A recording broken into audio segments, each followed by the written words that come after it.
కాబట్టి అనే పదము the word because or therefore indicates us the things of past, present and future tense. భూత వర్తమాన భవిష్యత్తు కాలపు సంగతులను జ్ఞాపకం చేసుకుంటున్నాయి. ఆ ఒక పదం. కాబట్టి ఇప్పుడు అని అన్నారు అనుకోనండి. కాబట్టి ఇప్పుడు అంటే ఇప్పుడంటే అప్పుడు సంగతి ఏదో ఉంది, గత కాలంలో ఏదో ఉంది. ఇప్పుడు సంగతి చెబుతాడు. ఇప్పుడు సంగతి ఎక్కడుంటుంది, మరి భవిష్యత్తు ఎక్కడుంటుందో ఆ సంగతుల గురించి కూడా యోచించవలసిన అవసరం ఉంది. ఎంత ఉంది ఆ 3 అక్షరాలు. కాబట్టి వికాస్ కానీ అన్న ఈ పదాలకు అంత మంచి అర్థాన్ని మనము అర్థం చేసుకోవాలి, యోచించాలి. కాబట్టి ఇప్పుడు క్రీస్తు యేసునందు ఉన్న వారికి ఏ శిక్ష విధియు therefore no condemnation to them which are in Christ Jesus. యేసు ప్రభువునందు ఉన్న వారికి ఇప్పుడు ఏ శిక్షలు మరి అంటే అప్పుడు ఇప్పుడు లేవు. సరే, అప్పుడు సంగతి ఏంటి? ఒకసారి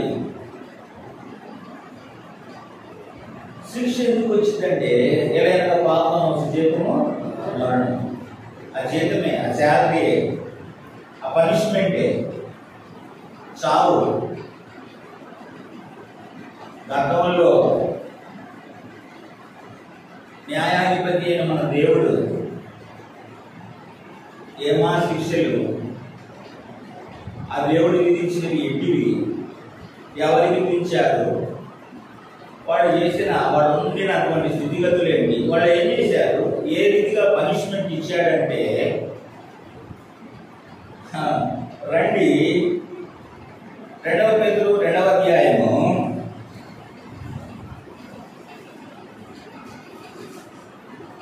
4వ వచనం చదవండి దయచేసి.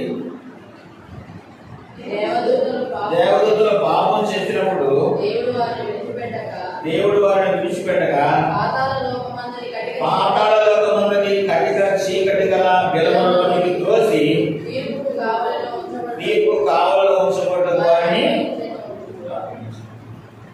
మొట్టమొదటిగా పాపం చేసిన వాళ్ళు ఎవరంట? దేవుడు. వాళ్ళకే పోయే కాలం ఆడదంట. మనకి ఇండియా వస్తువులు ఇస్తున్నా, భారత వస్తువులు ఇస్తున్నా? నిజం చెప్పు. చైనా టాక్స్ రేట్ అయితే చేస్తుంది, ఎందుకంటే ఇప్పుడు 3 రోజులు పోతాయి కదా. The sin made from heaven అక్కడే స్టార్ట్ అయింది. ఎక్కడ? పరలోకంలో ఉండకూడని స్థలంలోనే స్టార్ట్ అయింది. మొట్టమొదటి రోజు దేవదూతలు పాపము చేశారు. నా మాట కదా, బైబిల్లో దేవదూతలు పాపం చేసినప్పుడు ఫస్ట్ పాపం చేసినోడు దేవదూతలు. వాడు చేసిన పాపం ఏంటో చూడండి. వాడు చేసిన పాపం ఏం లేదండి, వాడు వాళ్ళ పిల్లలకు వంచేవాడు సాతాను. నేను యెషయాలో చూస్తాను, నేను ఆకాశమును ఎక్కిపోయాను, నా సింహాసనం మహోన్నతులతో సమానంగా నేను ఎక్కిపోతాను, ఉత్తర దిక్కులో సభాపర్వతం మీద కూర్చుంటాను. యెషయా 14వ అధ్యాయము 13వ వచనం. యెషయా 14వ అధ్యాయం 12వ వచనం. తేజో నక్షత్రమా, వేకువ చుక్క, నీవు ఎట్లా ఆకాశమును పడగొట్టి 13వ వచనం. నేను ఆకాశమునికి ఎక్కిపోయాను, నా సింహాసనం హెచ్చించును, సభాపర్వతం మీద కూర్చుండును, మేఘమండలం నీకు ఎక్కుడును. ఇక చూడండి,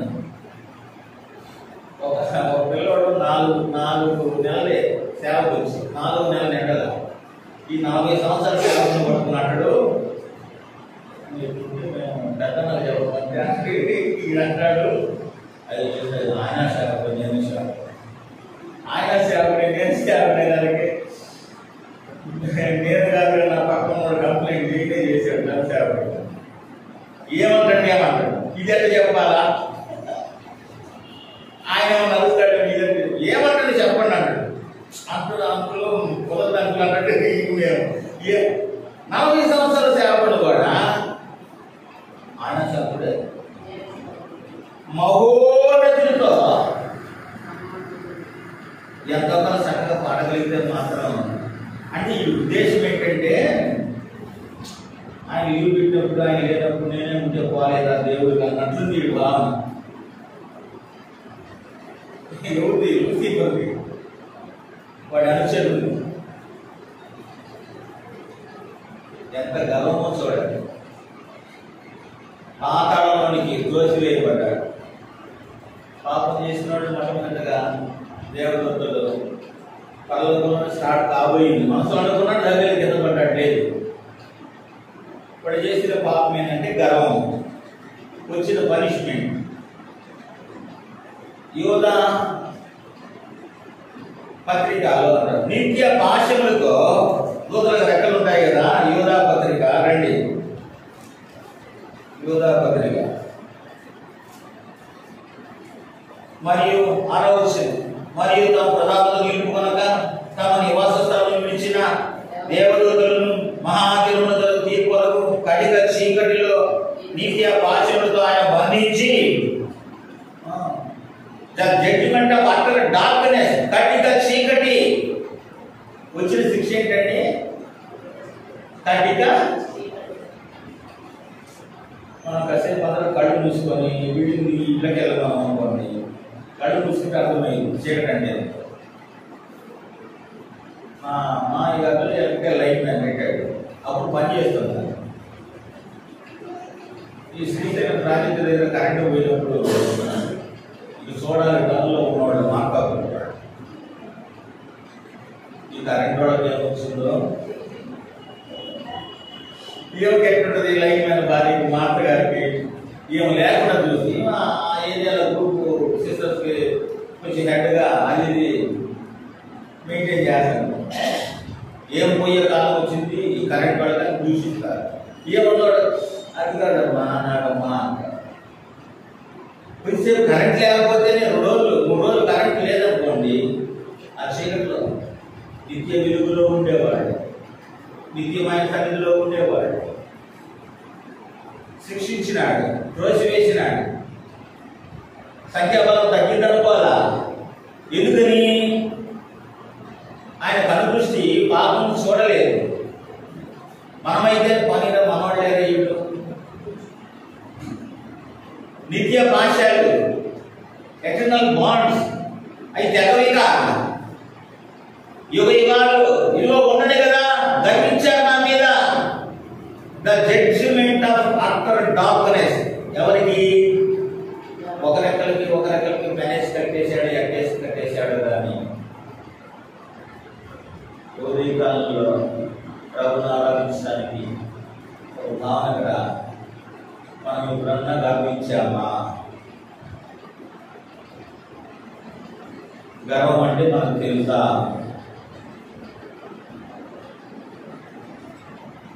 ఎప్పుడు ప్రశ్నించలేదు కానీ ఎన్నిసార్లు గర్వించా.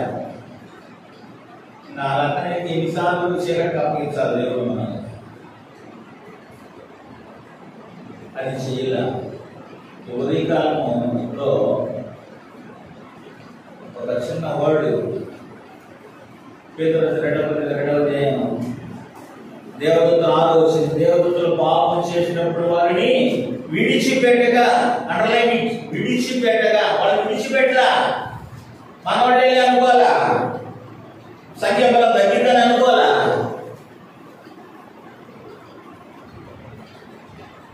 దేవదూతలు పాపం చేశారు. వాళ్ళకి ఎంత గర్వం అంటే, ఎవరికి? John Milton, a great poet, at the age of 23 he passed away from this world.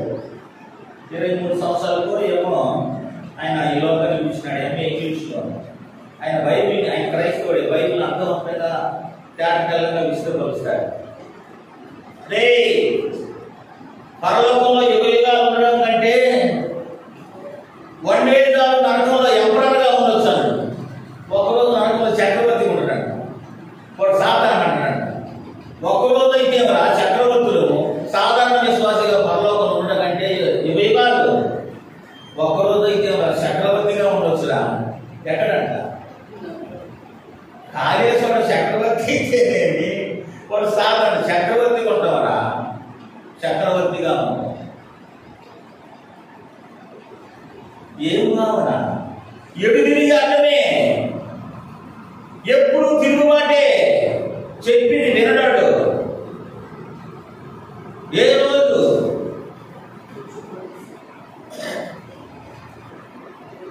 దేవుని లాగానే వాడికి అన్నీ తెలుసు. ఎవరికి? సాధారణ దయచేపడి చెప్తారు నిజమే. ఏంటంటే వాడికి వాడికి ఎప్పుడు తెలియదు. తను తగ్గించుకోవడమే తెలియదు వాడికి. వాడికి ఎప్పుడు తెలియదు, తగ్గుండడానికే ఇష్టపడతాడు.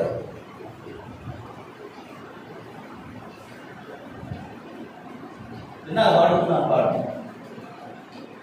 దాసులమైన మనలను ఘనవంతులు చేయా, దాసునిగా ఈ జగతిలో జన్మించుట ద్వారా, దాసులమైన మనలను ఘనవంతుల చేయా, దాసునిగా ఈ జగతిలో జన్మించుట ద్వారా, తన ప్రజలనుగా స్వీకరించి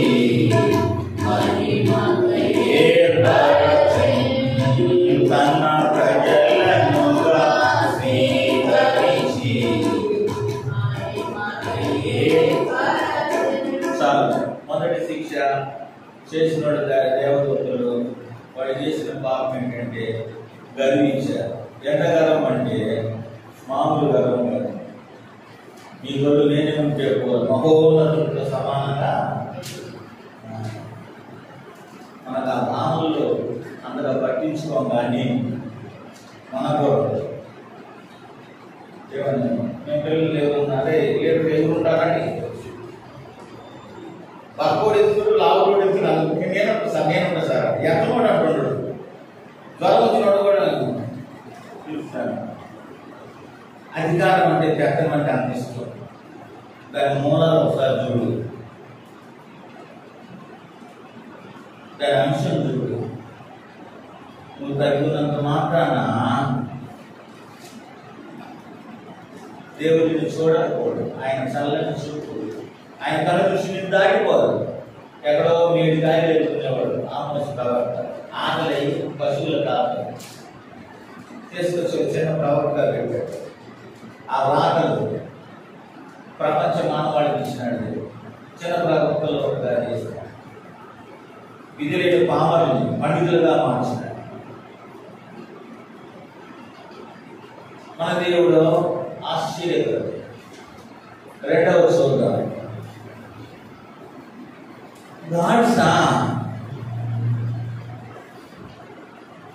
భూమి మీద ఏది గొప్పది? భూమి మీద ఏది గొప్పదంట చెప్పండి. నరుల ఆదికాండం 6వ అధ్యాయం. నరుల భూమి మీద ఏది? What is great in this world? భూమి మీద ఏది గొప్పది అంటే మా చెప్తామైన ఇది గొప్పది. ఆయన చూసింది. నేను ఎందుకు చేశానా అని ఆయన సంతాపపడి ఒక్కసారి అక్కడ ముంచి తీశాడంటే జలప్రాయం, ద జడ్జిమెంట్ ఆఫ్ వాటర్స్. రెండవ ప్రాముఖ్యమైన పనిష్మెంట్. ఒక తెనాలి కాదు, ఒక గుంటూరు జిల్లా కాదు, లోకమంతటికి నోవహు ఉన్నప్పుడు ఆ కాలం నాటి లోకమంతటిని శిక్షకు గురి చేసినాడు. ఎన్నాళ్ళు వర్షం కురిసింది? 40 రాత్రులు 2 రోజులు కురిసి రోడ్స్ బ్లాక్ అయ్యాయి అనుకోండి జనానికి. ఈ వాన ఎక్కకపోవటానికే వచ్చింది. మనమే ఇట్లా అనుకుంటే నిరుపేదలు, అగంగిరితులు, కూడలు, పొయ్యి మండలు, ఆహారం కింద పరుచుకోలేక ఆ బెగ్గర్స్ లేదా ఆవతిలో ఉన్న వాళ్ళ పరిస్థితి వచ్చి బాబా లేదు మేమే వండుకోలేదని మనం అంటాం. వాడి ఆకలి వాడిది.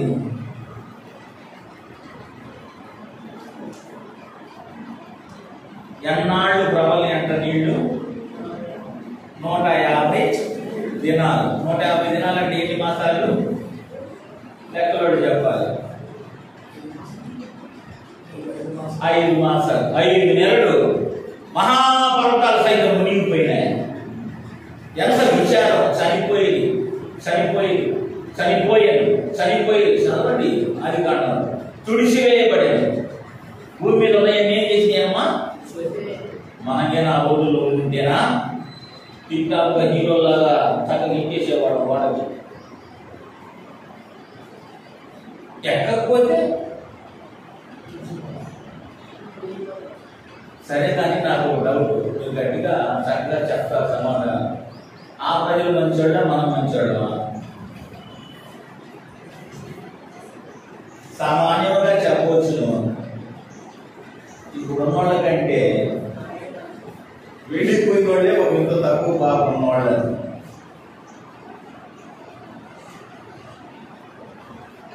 వాళ్ళే విడిచిపెట్టకపోతే ఎక్కువ పాపిస్తాడు మనల్ని దేవుడు విడిచిపెట్టాడబ్బా.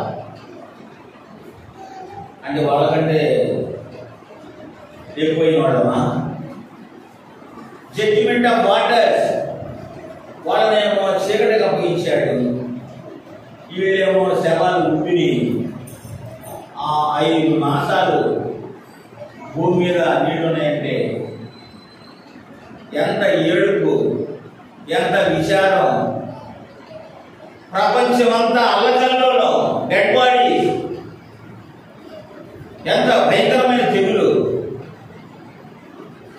మనం ఎప్పుడు చెడ్డవాళ్ళం కాలేదండి, చాలా మంచివాళ్ళు. అటువంటి జలప్రళయాలు దేవుడు నిన్ను నన్ను ముంచలేదు, ఆ రీతిగా శిక్షించలేదు. మంచివాళ్ళని మొదటిది దూతలు, గర్వము. రెండవది నరులు, నోహకాలన్నట్టు లోకము. వాళ్ళు ఉన్న స్థితి, వాళ్ళు చేసిన పాపం చూడాలి. అయితే వాళ్ళు ఏం చేశాడు? ఒత్తిడిగా అని చెప్పి వాళ్ళని జలప్రళయానికి.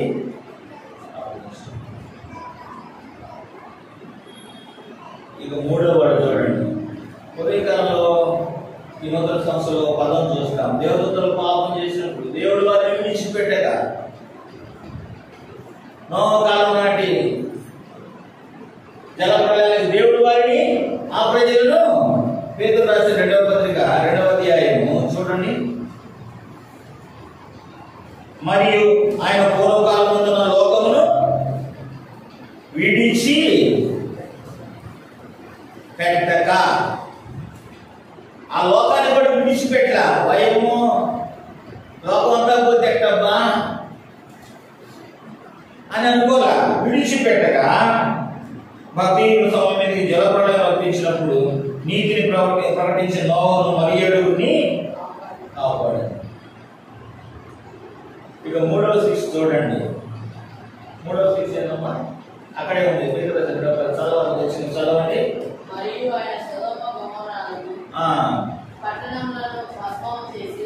భస్మం చేసి ఏం చేశాడంట? చిన్నపిల్లలు పాల్పించాడు ఒక మాట అంటారు, అదే నేను భస్మం చేస్తాను అంటారు. వాడికి అర్థం తెలియకపోయినా నేను భస్మం చేస్తానంట. హైదరాబాద్, సికింద్రాబాద్ జంట నగరాల్లో ఇన్ దోస్ ఓల్డెన్ డేస్ నాగరికతకు చిహ్నాలు సొదొమ, గొమొర్రా జంట నగరాలు, పట్టణాలు ఎంత నాజూకని అంటే దేవుడే వచ్చినా కూడా విశ్వలుడి శృంగారం, భయానకమైన కామ వికారమైనటువంటి పరిస్థితులు దేవుడు కనుదృష్టి చూడక ఎట్ట కాదు ఆకాశ పంపిస్తాను. ఎవరి మీద? మనుషుల మీద. నాశనం చేసేది మాట ఇంకో కళ్ళు ఎంత ప్రభు ఎక్కిపోయింది మనుషులకి. ఆ పరిస్థితిని, ఆ పాపాన్ని చూడలేక పైనుంచి అగ్ని గుర్తించి దేవుడు భస్మం చేశాడు. ఇప్పుడు చూడండి, శిక్షలు పెరుగుతూ వచ్చిందా, తీవ్రత తగ్గుతూ వచ్చిందా? శిక్షలు అమలు, చట్టాలు, దేవుని చట్టాలు, శిక్షలు తీవ్రత పెరుగుతూ వచ్చిందా, తగ్గుతూ వచ్చిందా? పెరుగుతూ వచ్చింది. మొదటోళ్ళు ఉన్నారు, కట్టేసి పెట్టున్నాడు. వాడు తోటలాంటి వాళ్ళు అనుచరులు బయటకు వస్తేనే మనం తగ్గలేకపోతాము. వాడు ఊపులకే లేదని ఆయన అడుగుతున్నాడు. వస్తే ఊపులకే వాడు నేనే తీసుకుని వస్తానంట. అప్పుడెట్టో పరిస్థితి. వాడు ఇంకా రాలా, కట్టేసే ఉన్నాడు. నిత్య భాష. వాడి అనుచరులు ఏం చేయమంటారు?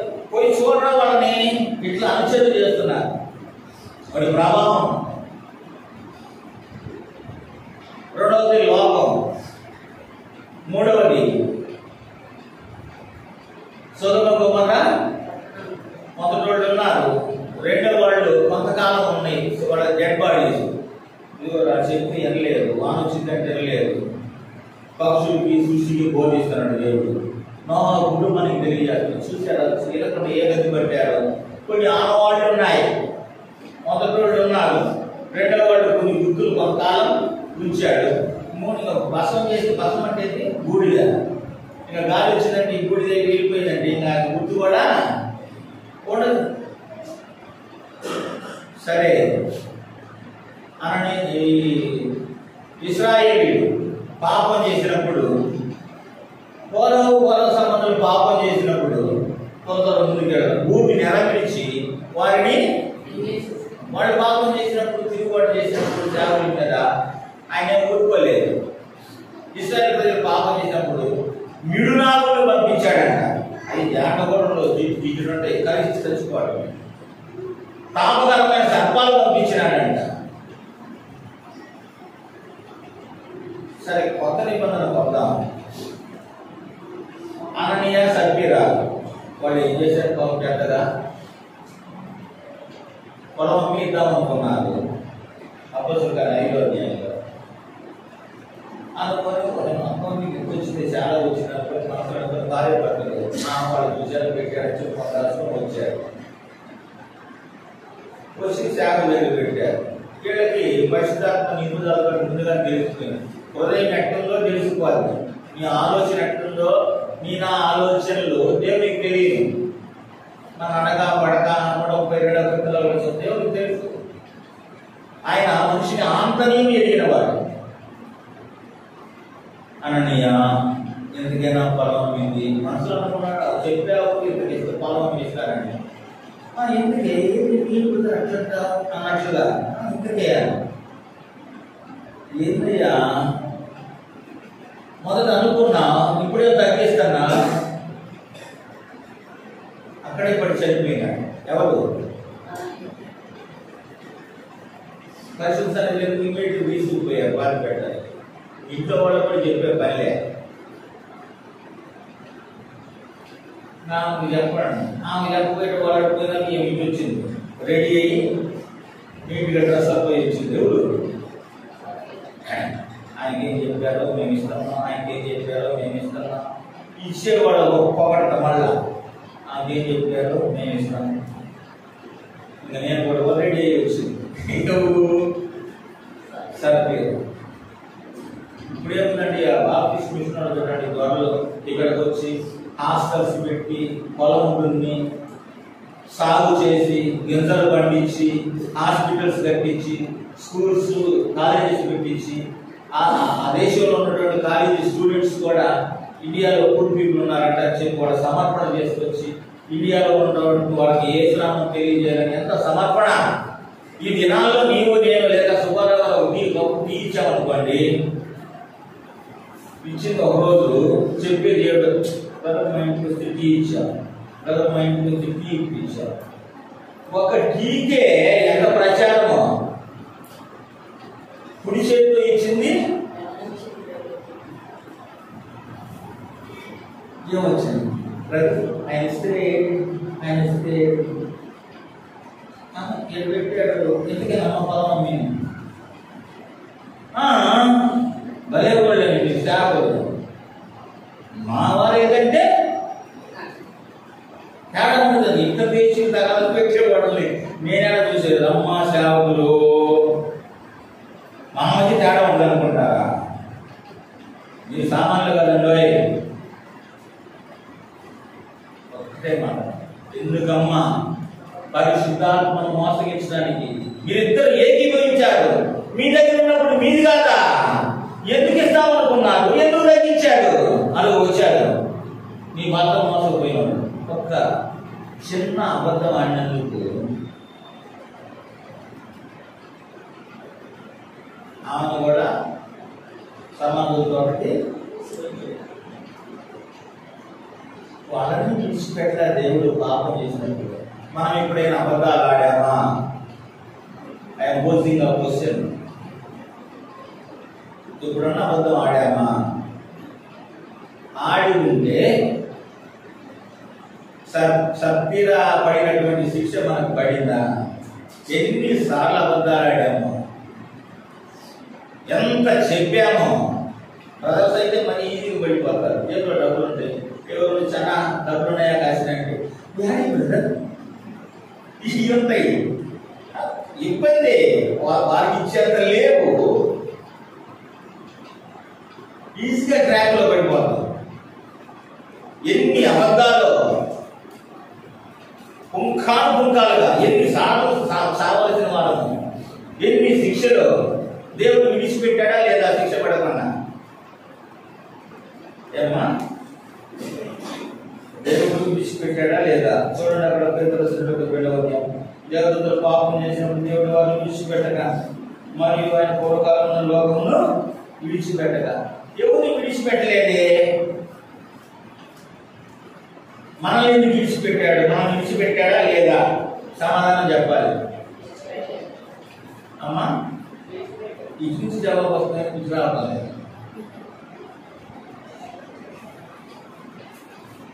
ఏ జీవితం ఏమైపోలేదు. రోమిలకు రాసిన పత్రిక 19 వచ్చింది. 11, 19.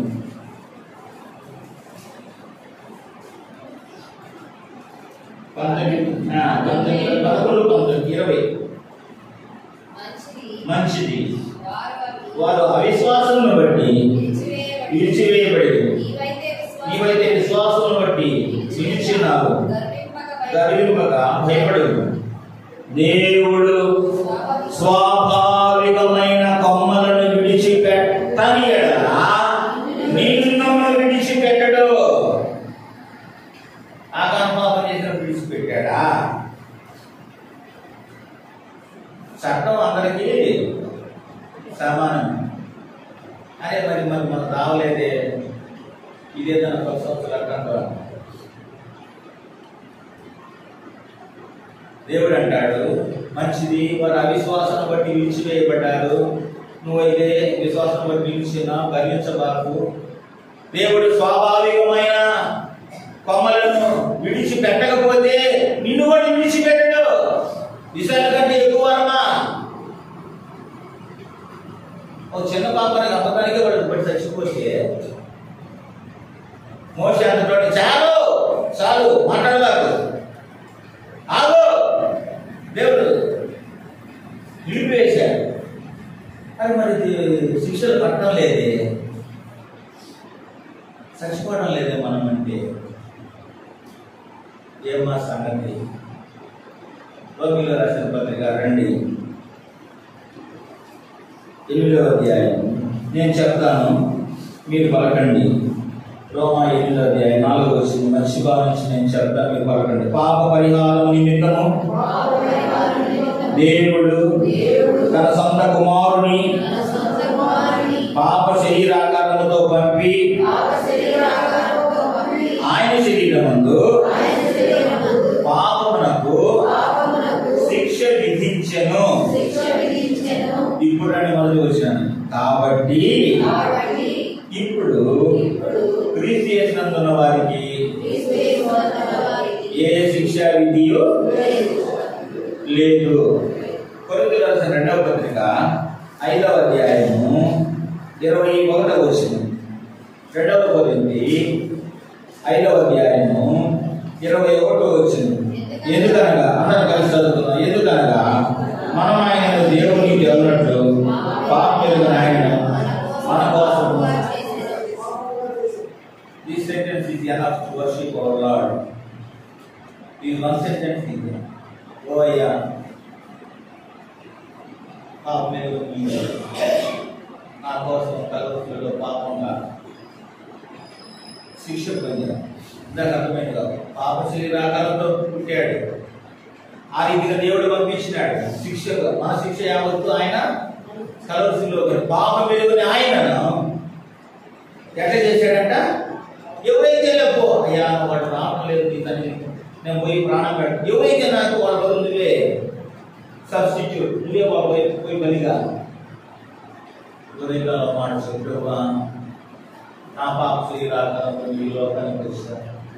నా పాపానికి విధించబడే శిక్షను అనుభవించినావు కాబట్టి నన్ను నీ యందు ప్రభు యేసుక్రీస్తు నన్ను ఉంచుకున్నట్టు నాకు ఏ శిక్ష లేకుండా చేసిన. ఒకసారి డ్రామా వేస్తున్నారు.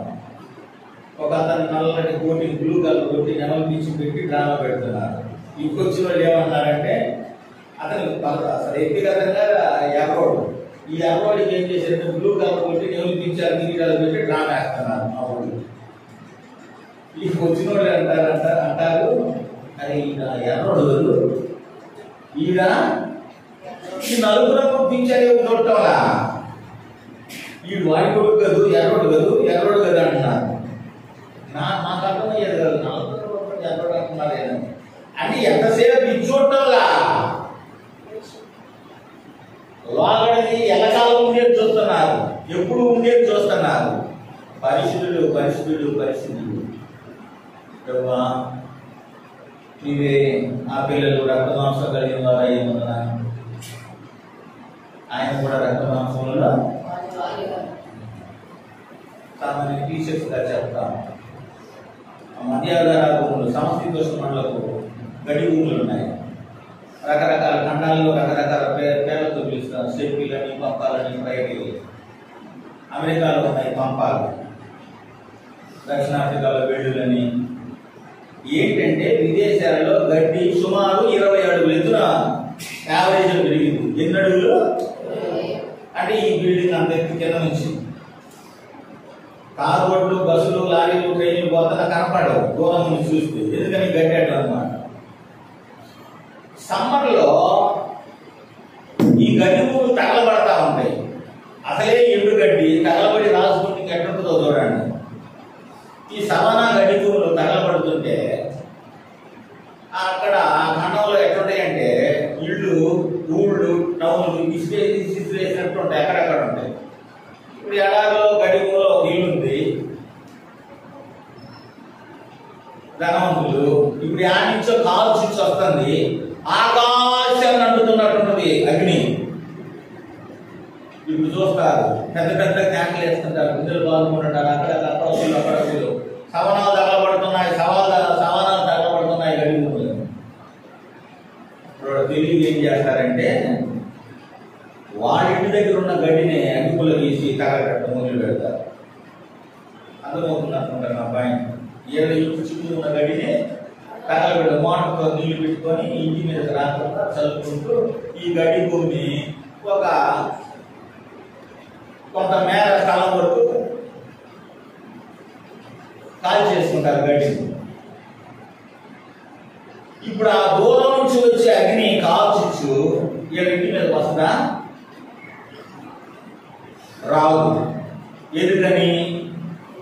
ఇది అదివరకే కాల్చబడిన స్థలం, ఇది అది వరకే కాల్చబడిన స్థలం. కాల్చడానికి ఇంకేమీ లేదు.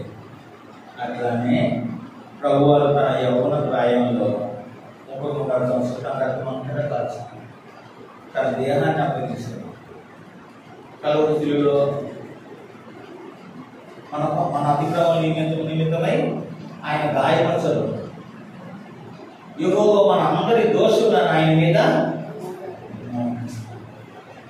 దేవుని బిడ్డ, దేవుని కుమార్తె చూసావా ఎంత గొప్ప. ఆయన మండు టెండలో ప్రాణం వెలువెల్లాడుతుంది. తండ్రి కట్టుకోలేక అంటాడు, సాధ్యమైతే ఈ గిన్నె నా ఎదురు నుంచి కట్టుకోలేక అంటాడు. ఓ దేవా, ఆయన నా ఇష్టం కాదు. ప్రతి వాళ్ళు మన ఇష్టాలు నెరవేర్చుకునే రోజులండి. దేవదూతల్లాగా మనము ఎవరుకోవడం, అబ్బాయి సుబ్బారావు చాలా మంచిగా ఉన్నాం అనుకోండి, అంటే ఎన్నో మనిషి ఉన్నారు అనుకోండి, ఎవరైనా పొగిడితే కానీ మనకు సంతోషం రాదు, పొగిడితే కానీ కనిపించదు. అది కాదు. ప్రభువా, నా కొడుకై మంటలో కాల్చబడ్డా, పట్టబడ్డా, అవమానం పొందాము, మీకు స్తోత్రాలు వందనాలు చెల్లిస్తున్నాను. అమెరికా దేశంలో మిసిసిపి నది మీద ఒక బ్రిడ్జ్ ఉంది.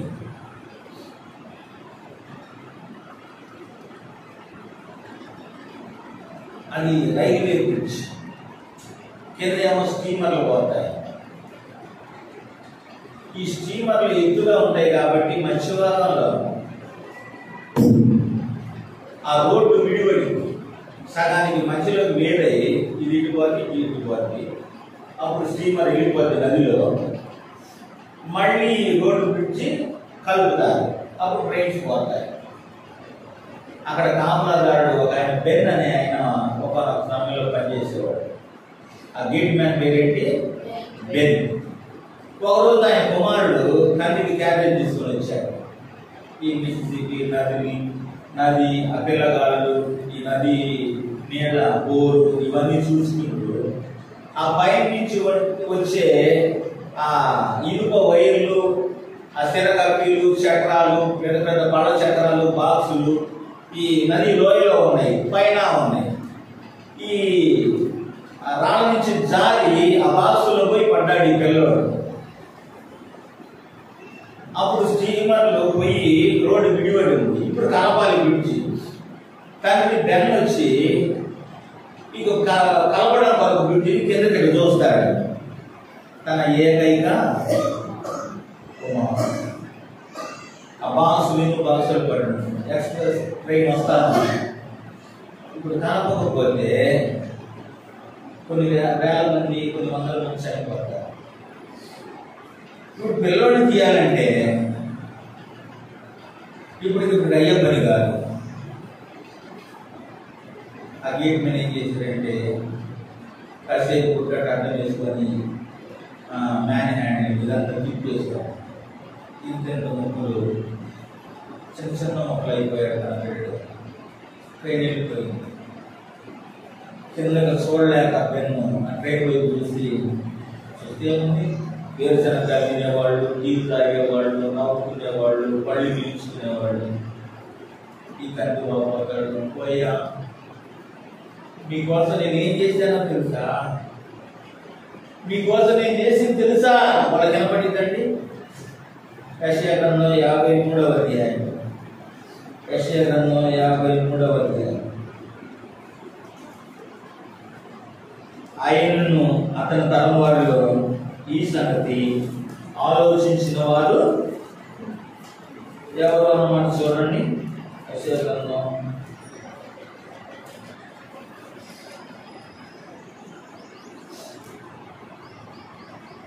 53:8 వచ్చి, అన్యాయపు తీర్పు నిందిన వాడే అతడు కొనిపోబడేది, అతడు నా జనుల అతిక్రమం బట్టి మొత్తబడేది కదా, సజీవుల భూమిలో నుండి అతను కొట్టివేయబడింది.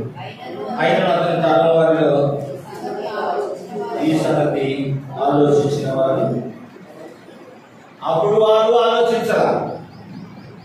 అప్పుడు ఆలోచించకపోతే మనం ఇప్పుడు మేము ఆలోచిస్తాము. అందుకే దేవుడు అంటారు, వాళ్ళకి నేను ఏమి ఇచ్చున్నాను, వాక్యం ఇచ్చి ఉన్నాను. ఆయన వాక్యం వినేవాడు ప్రతి, ఆయన వాక్యం వినేవారు మరియమ్మ కంటే శ్రేష్ఠులు. అందుకే జ్ఞాపకం చేయబడుతుంది. ఎవరైతే తెలుసుకున్నారో, ఎవరైతే అంగీకరించబడ్డారో ప్రభువా, నా మిత్రములు, నా పాపము దోషములు కలువరి శిలువలో భరించినావయ్యా. కాల్చబడ్డాను ప్రభువా, శిలువలో బలి అయిన ప్రభుగల తండ్రి, నా దోషులు నా పాపముల కొరకై నన్ను జలప్రలయానికి అప్పగించలా, కటికి చీకటికి అప్పగించలా, అగ్నికి అప్పగించలా. ఆయా సమయాల్లో శిక్షిస్తూ వచ్చినాడు దేవుడు. తెగుళ్ళకు అప్పగించలా. మొన్న ఇటీవల మనం చూస్తూ వచ్చాం కరోనా. ఇటలీ దేశ అధ్యక్షులు మొదలు రోడ్ల మీదకి వచ్చి అయ్యా అయ్యా కాపాడయ్యా, ఏం చేయాలి అటువంటి తెగుళ్ళకు అప్పగించలా, శిక్షలకు నిన్ను అప్పగించలా. ఎందుకంటే 2025 సంవత్సరంలో కూడా ప్రభు మనము ఆరాధించాలని దేవుడు కోరిసి ఉన్నవాడుగా ఉంటున్నాడు. ఓ దేవుని బిడ్డ, దేవుని కుమారుడా కుమార్తె కనుక జ్ఞాపకం చేయబడుతుంది ఏమంటే, పాపము తన సొంత కుమారుడైన యేసు ప్రభువుని కూడా విడిచిపెట్టలా. ఎవరైతే నీవే బలిగా అన్నది, మనల్ని విడిచిపెడతాడు. మనకు బదులుగా, నాకు బదులుగా తండ్రి నా శిక్ష యావత్తు కలువరి శిలువలో భరించిన. ఏ తీర్పడ్డది? అన్యాయపు చేసింది మనం, శిక్ష ఏమో మాట చెప్తాం. ఓ అయ్యా, నా కోసం పాపంగా చేయదు. ఎట్లా చేయబడ్డాడంట? పాపం ఎరుగని దేవుడు, పాపం చేయని దేవుడు. ఏంటంట? ఈ నెవర్ యూ సిన్. పాపం చేయని దేవుడు, పాపాన్ని అసహించుకునే దేవుడు. ఆయన పాపంగా చేయదు. ఎంత శోచనీయం! ఎందుకంటే నీవు నేను ఆయన రాజ్యంలో కొరకే దేవుడు ఆ రీతిగా మనిషి కుమారుడు ఎందుకు వచ్చాడంట? తన ప్రాణం ఇష్టకు ఆయన వచ్చిన వాడుగా ఉంటున్నాడు. అందుకే జ్ఞాపకం చేయబడుతుంది. దేవుని బిడ్డ ఓ మాట కూడా ఆరాధించి మళ్ళీ చెప్పిన అది పాపం ఎదుగు ఆయన పాపంగా అన్ని మాటలు కాదు, మూల ఒక మాట అన్యాయం పేరు పాపం చేసి నేను శిక్ష పెంచుకుంటున్నాను. ఇవే శిక్ష పొందలేదు. ఆ శిక్ష నా మీద పడుతుంది. నేను తట్టుకోగలిగే పడింది. నేను ఉండేదాన్నే కాదు. ఒక మనసు దేవుని ఆరాధించి దేవుడు కాబట్టి దేవుడు తన సొంత కుమారుని పాప శరీరాకారంతో పంపి ఈ లోకానికి ఆయన దేహమునందు పాపమునకు శిక్ష విధించిన కాబట్టి క్రీస్తు యేసునందు ఉన్న వారికి ఏ శిక్ష విధియో